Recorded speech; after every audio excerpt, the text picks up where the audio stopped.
In this video I am talking about this brand new lens from Sigma, 90mm f2.8 DGDN Contemporary.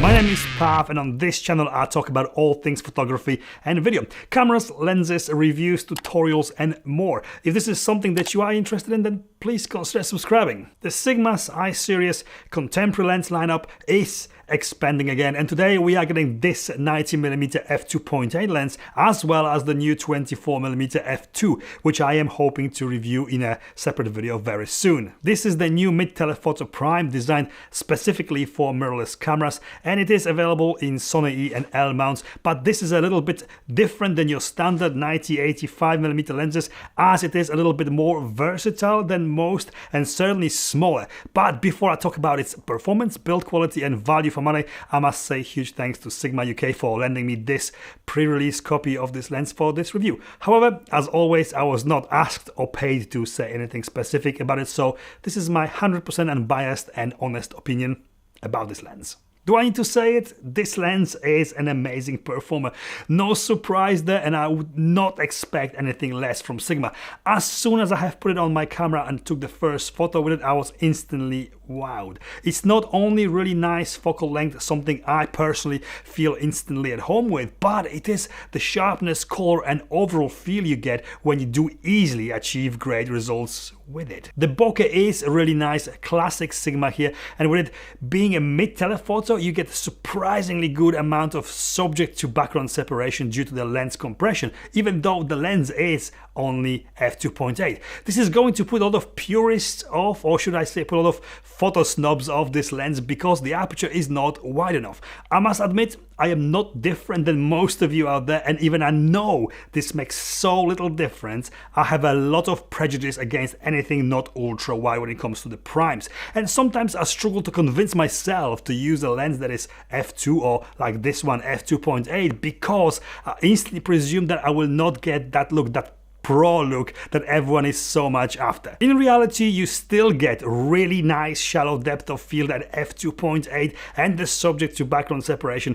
All you need to do is to stop believing the hype that f1.4 is the only aperture to shoot if you want to be a pro and you need it because you only shoot in low light conditions. This lens is very capable at f2.8 without sacrificing any image quality. Just as with all I-Series Sigma lenses, there's visible bulging if you are shooting raw images. This is auto-corrected by most of the cameras when shooting JPEG or video, and the Adobe Lightroom lens profile will be able to fix it with just one click or on import when it's available very soon. Some chromatic aberration, very little to be fair, and certainly less than with most of the wide aperture primes. Nothing to be concerned about in the real world situations. Minimal focusing distance of just 50 centimeters makes it a little bit more versatile than your standard 85mm lenses, as it allows you to get fairly close to your subject. This really makes it less of a one-trick pony and makes it usable for product, food photography or just general close-up shooting when you don't want to keep changing lenses all the time. I always find that 85mm are just not focusing close enough. Well, this one 90mm does. Video performance. This is a great lens for majority of situations. The E-mount version, this one I have here, had zero issues with autofocusing on A7, solid, reliable and accurate. But even when used in manual, it delivers a very good, sharp results and great usage experience.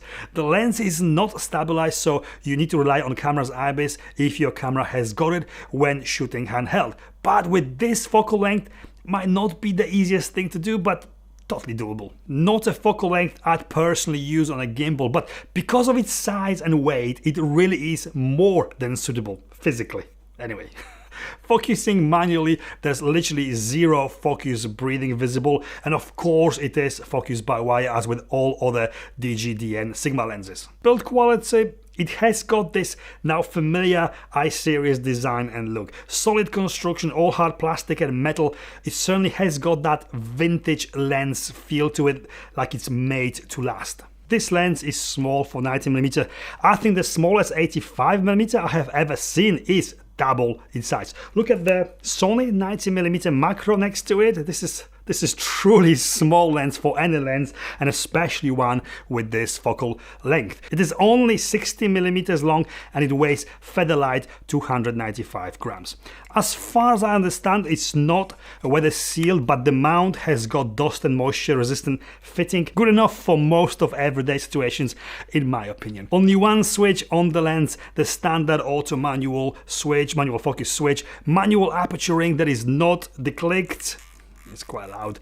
Very firm and super smooth focus ring, and also standard now with all I-series lenses, snazzy magnetic lens cap. Value for money, this is a lens that will appeal to a lot of people, not only because of its focal length, but also because of its size and weight. The price is very attractive for what it is on offer here.